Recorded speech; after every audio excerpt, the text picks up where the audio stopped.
जो हुआ अच्छा हुआ, जो होगा अच्छा होगा। स्वयं को मुझ पर छोड़ दो, अपने कर्म पर ध्यान दो। कर्म ऐसा जो स्वार्थ रहित पाप रहित हो। कृष्ण ने दुष्टों को भी अपनी गलती सुधारने का मौका दिया, क्योंकि वो किसी मनुष्य को नहीं, उसके अंदर के बुराई को मारना चाहते थे। संदेह की स्याही से संबंध के पृष्ठ पर कभी शुभ अंकित नहीं होता, इसलिए अपने मन के विचार और संबंधों का आधार दोनों ही शुभ रखें।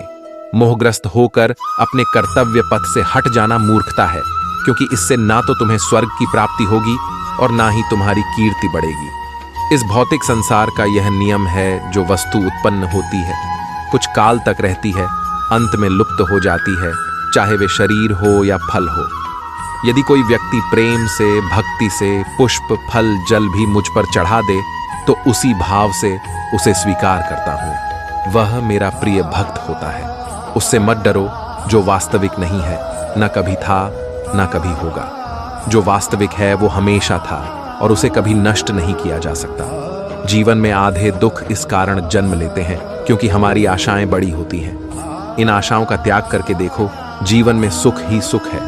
अपने परम भक्तों, जो हमेशा मेरा स्मरण या एक चित्त मन से मेरा पूजन करते हैं, मैं व्यक्तिगत रूप से उनके कल्याण का उत्तरदायित्व लेता हूँ। जन्म लेने वाले के लिए मृत्यु उतनी ही निश्चित है जितना कि मृत होने वाले के लिए जन्म लेना। इसलिए जो अपरिहार्य है उस पर शोक मत करो।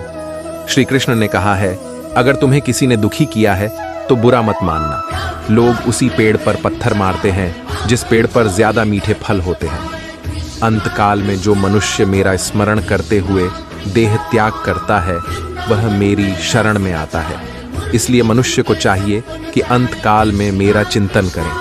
यह सच बात है कि भूल करके इंसान कुछ सीखता है, परंतु इसका यह मतलब नहीं कि वह जीवन भर भूल करता रहे और कहे कि हम सीख रहे हैं। कृष्ण कहते हैं, इस जगत में मनुष्य भौतिक वस्तुओं का भोग कर सकता है। अगर वे चाहे तो सब कुछ छीन सकते हैं। मनुष्य कुछ भी नहीं कर सकता। स्वार्थ से रिश्ते बनाने की कितनी भी कोशिश करें, वो कभी नहीं बनते हैं। और प्रेम से बने रिश्तों को कितना भी तोड़ने की कोशिश करें, वो कभी नहीं टूटते।